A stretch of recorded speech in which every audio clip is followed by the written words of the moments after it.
میں نے آپ سے سوال یہ کیا تھا کہ یہ کیا صرف سیاستدانوں کی غلطی ہے کہ سسٹم ایسا ہے؟ میں اس میں ایک اور چیز تھوڑی سی ایڈ کر لیتی ہوں کہ مجھے یہ بتائیے گا کہ جو سسٹم والے ہیں وہ تو انوالو ہی نہیں ہیں، تو پھر یہ سیاستدان کیا کر رہے ہیں پھر؟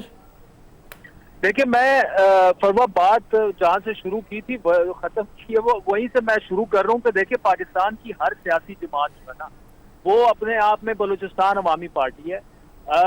یہ جو اوپر سے سارے انقلابی بنتے ہیں جو یہ ٹرن ہوتا ہے، کبھی پیپلز پارٹی پہ آ جاتا ہے، کبھی نون لیگ پہ اس پر دورہ آ جاتا ہے۔ آج کل جو ہے وہ تحریک انصاف کے ہمارے جو بچے کچھ دوست رہ گئے ہیں یا ان سے جڑے جو صحافی یا اینالسٹ ہیں وہ انقلابی بنے ہوئے ہیں۔ یہ اصل لڑائی ہے کیا؟ اصل لڑائی جو ہے وہ ہمیشہ اسٹیبلشمنٹ اور سیاسی جماعتوں کے درمیان ہوتی ہے۔ اس وقت تحریک انصاف کی لڑائی یہ ہے کہ آپ نے فوج کے ساتھ ان کی لڑائی یہ آپ نے ہمیں گود سے کیوں اتارا، آپ ہمیں گود میں دوبارہ بٹھا لیں، ہماری اور آپ کی لڑائی ختم ہو جائے گی۔ اگر آپ ہمیں گود میں نہیں بٹھائیں گے ہم آپ کا جی ایچ کیو تک نہیں چھوڑیں گے اور آپ پر حملہ آور بھی ہوں گے۔ اس سے پہلے ہم نے دیکھا تقریباً یہی دیکھیں ساری سیاسی جماعتوں کے یہی معاملات ہیں، نہ کوئی انقلابی ہے نہ کوئی انقلاب تو وہ ہے نا کہ آپ پاکستانی عوام کی بات کریں۔ آج اگر ہم تحریک انصاف سے یہ پوچھیں کہ جی آپ نے 3.5 سال میں آپ کی جو پرفارمنس رہی ہے، آپ نے جو کرپشن ختم کرنی تھی، جو پتہ نہیں کتنے 100 ارب روپے کے لوگوں کے لا کے بیرونی ممالک کے منہ پر مارا تھا، آپ نے جو نئی نسل کو ایک نئی راہ پہ ڈالنا تھا، پتہ نہیں کتنے کروڑ نوکریاں اور کتنے کروڑ گھر آپ نے بنانے تھے، وہ چیزیں تو ساری دب گئی ہیں۔ جو پرفارمنس کی بات ہونی چاہیے اس پر آپ بات کریں نا، اس کو وہ آپ آگے لے کر جائیں۔ اس وقت تو ٹھیک صحیح، یعنی عادل یہ آپ کی بات یہ ہے کہ پرفارمنس کی بنا پر ہونا چاہیے۔ اچھا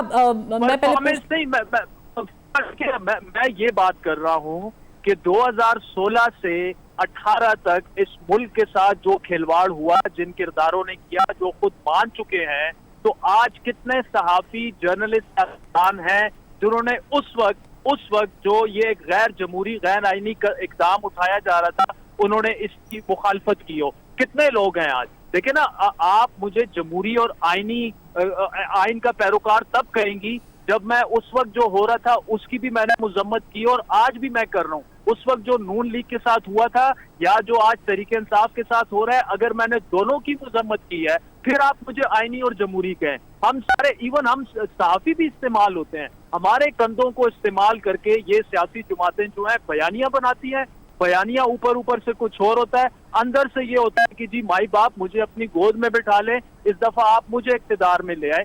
یہ ساری لڑائی ہے۔ اور اس وقت بھی دیکھیں میں اور آپ اور اطہر صاحب اور لغاری صاحب تو یہ بحث کر رہے ہیں کہ نواز شریف کو اب لاڈلا بن گیا ہے، فلاں ہو گیا ہے، وہ ہو گیا ہے۔ اصل ان کو بھی پتا ہے، ہمیں بھی پتا ہے، نوشتہ دیوار یہ ہے عمران خان نے اقتدار میں آئندہ 3-4 سال نہیں آنا اور نواز شریف آپ کا پرائم منسٹر ہے۔ باقی یہ چیزیں جو ہے ویسے ہی۔ اچھا، یہ بڑا انٹرسٹنگ پوائنٹ ہے ویسے، by the way it's very interesting Adil. آپ نے کہا کہ 3-4 سال نہیں آنا ہے، لیکن 3-4 سال کس نے دیکھے ہیں؟ یہاں پر تو سال بھر میں کہانی بدل جاتی ہے، کردار بدل جاتے ہیں، پھر کوئی نیا کچھ ایلیمنٹ ایڈ ہو جاتا ہے۔ لیکن ایک سوال جو مجھے کرنا ہے، میں پوچھ لوں، بریک تو نہیں لینی ہم نے؟ بریک لینی ہے، ٹھیک ہے، بریک لینی ہے۔ تو بریک سے جب واپس آئیں گے تو میں اطہر سے آغاز کروں گی اس سوال کا کہ یہ جو بیانیہ بیچا جا رہا ہے عوام کے سامنے منڈی لگا کر، یہ کس کا بیانیہ کتنا سٹرونگ یا پاورفل ہے؟ ایک بریک کے بعد ویلکم بیک۔ اطہر بتائیے گا، یہ جو بیانیے کی سیاست ہے اس میں آپ کو لگتا ہے کہ نون لیگ از پاورفل انف کہ وہ اپنا 2017 والا بیانیہ عوام کے سامنے بیچ سکتے ہیں؟ نہیں دیکھیں، اس وقت تو جو 16 ماہ کی کارکردگی ہے وہ عوام کے سامنے ہے۔ نہیں، وہ تو وہ مائنس کر دیتے ہیں نا، وہ تو کہتے ہیں کہ وہ ہے ہی نہیں، ہمارا کام ہی نہیں تھا وہ۔ جی وہ تو مائنس کر دیتے ہیں، پر جب تک عوام مائنس نہیں کرے گی تب تک مسئلہ حل نہیں ہوگا۔ 16 ماہ کے دوران بھی میاں صاحب کی جو معاشی ٹیم ہے وہی فیصلے کر رہی تھی، کابینہ لندن تک جاتی تھی، لندن سے آپ کے وزیر خزانہ آئے تھے، تو وہ کیسے مائنس کر دیں عوام؟ تو یہ تو وہ چیز، یہ سب سے بڑا سٹیکنگ پوائنٹ ہے۔ بیانیہ ایسے نہیں بنتا۔ دیکھیں یہ جو نیریٹو ہے یا بیانیہ ہے، یہ جو اس کے حوالے سے تاثر ہے نا کہ آپ 4 باتیں کریں گے اور بیانیہ بن جائے گا، نہیں، عوام کے شعور کی اتنی بھی آپ توہین نہیں کر سکتے۔ ہاں، آپ اس سے اپنی جماعت کے اندر یا اپنے دل کو خوش کرنے کے لیے تو ایک نیریٹو بنا سکتے ہیں. بیانیہ وہی چلتا ہے جس کو عوام لے کے چلتی ہے. آپ اربوں روپیہ لگا دیں میڈیا کے اوپر، کیا آپ کا بیانیہ بن جاتا ہے؟ کیا عوام آپ کے پیچھے کھڑی ہو جاتی ہے؟ آپ ٹی وی پہ نظر نہ آئیں تو کیا عوام آپ سے سائیڈ پہ ہو جاتی ہے؟ آپ روز ٹی وی پہ نظر آئیں تو کیا آپ عوام میں مقبول ہو جاتے ہیں؟ تو بیانیہ ایسے نہیں بنتا. یہاں پہ ایشو یہ ہے کہ یہاں پہ وقت کے ساتھ ساتھ چیزیں بدلتی رہتی ہیں. دیکھیں پچھلے جب چیئرمین تحریک انصاف کا دور تھا، عمران خان صاحب کا دور تھا، یہاں پہ شور مچایا جاتا تھا کہ یہ جناب ہائیبریڈ نظام ہے، یہ مداخلت ہے، وہ مداخلت ہے، مہنگائی اتنی ہو گئی. اور جو سارے قابل احترام دوست اس زمانے میں جمہوریت کے چیمپئن بنے ہوتے تھے، ابھی لگتا ہے ایسے ہے کہ ان کے جو ہے منہ پہ ٹیپ لگ گئی ہے. وہ اس کا ذکر ہی نہیں کرتے کہ 16 ماہ میں کیا ہوا، اس کے بعد کیا ہوا، کس طریقے سے میاں صاحب کو واپس لایا جا رہا ہے. جس طرح بھی لغاری صاحب نے ایکسپلین کیا، کوئی اس کی نظیر ملتی ہے کہ جس طریقے سے میاں صاحب کو لے کے آیا گیا؟ تو وہ تو اگر کوئی لاڈلا تھا تو شاید کوئی پردے کے پیچھے تھا. یہ جو لاڈلا آیا ہے، لغاری صاحب نے جو ایکسپلین کیا، کوئی اس سے اختلاف کر سکتا ہے؟ اس کی تو کوئی نظیر ہی نہیں ملتی. تو میرے خیال میں بیانیہ وہی بنے گا جو عوام کا عقل اور شعور مانے گا. اور آج کل کے دور میں، سوشل میڈیا کے دور میں، نیریٹو بنانا کوئی اتنا آسان کام نہیں ہے.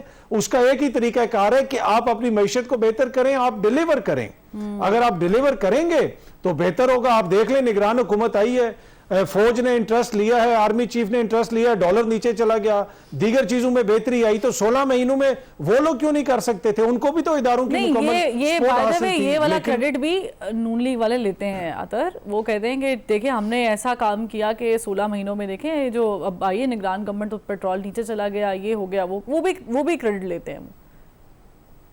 نہیں دیکھیں، ڈالر نیچے کرنے کے لیے تو اسحاق ڈار صاحب آئے تھے، انہوں نے دعویٰ کیا تھا. کیوں نہیں کیا 16 ماہ کے دوران؟ ان کی حکومت گئی ہے تو اگر نگران حکومت کو ادارے اتنا سپورٹ کر رہے ہیں تو اس حکومت کو بھی تو اتنا ہی سپورٹ کر رہے تھے. اس کو کیوں نہیں انہوں نے نیچے کیا؟ تو یہ ایشو ہے نا کہ اب عوام یہ ساری چیزیں دیکھ رہی ہے، جو ان کو ریلیف دے گا عوام اس کے پیچھے ٹھیک ہے. لیکن اس میں ایک اور بیانیہ بھی ہے، وہ پاکستان پیپلز پارٹی کا. نذیر لغاری صاحب، بلاول صاحب کہتے ہیں میرے ہاتھ کھول دیں، زرداری صاحب سے کہوں گا، بندھے ہوئے ہیں. نون لیگ کے خلاف اب باقاعدہ طور پر کھل کے آ رہے ہیں پاکستان پیپلز پارٹی والے. آپ کو لگتا ہے یہ بیانیہ چل جائے گا، یہ چلے گا؟ نہیں، میرا خیال یہ ہے کہ ہاتھ تو سیاستدانوں کے نہیں بندھے ہونے چاہیے، کسی کو بھی نہیں بندھا ہونا چاہیے. بندھے ہیں بھی یا نہیں بندھے؟ جب آپ اپنے ہاتھ خود، میں وہی عرض کر رہا ہوں، میں اسی طرف جا رہا ہوں. جب آپ اپنے ہاتھ خود باندھ لیں، میں اپنے ہاتھ باندھ لوں اور کہوں کہ میں اس پر بات نہیں کروں گا، فلاں پر بات کروں گا، فلاں میری اچھی بات لگتی ہے، فلاں بات مجھے اچھی نہیں لگتی، اس لیے میں بات نہیں کروں گا. میرے ہاتھ بندھے ہوئے ہیں. کس نے باندھ رکھے ہیں؟ اگر آپ کے والد صاحب نے ہاتھ باندھ رکھے ہیں تو پھر آپ مہربانی کریں اپنے ہاتھ چھڑوا لیں اور آپ خود بولنا شروع کر دیں. کیا آپ کہیں گے جو آج سے 50 سال پہلے، 50 سال نہیں 53 سال پہلے، 53 سال نہیں 55 سال پہلے آپ کے نانا نے کہا تھا اسلام ہمارا دین ہے، جمہوریت ہماری سیاست ہے، سوشلزم ہماری معیشت ہے، طاقت کا سرچشمہ عوام ہے، آپ کی والدہ نے شامل کیا، شہادت ہماری منزل ہے، یہ سارے کے سارے 5 نکات لے کر آپ عوام میں جانے کو تیار ہیں؟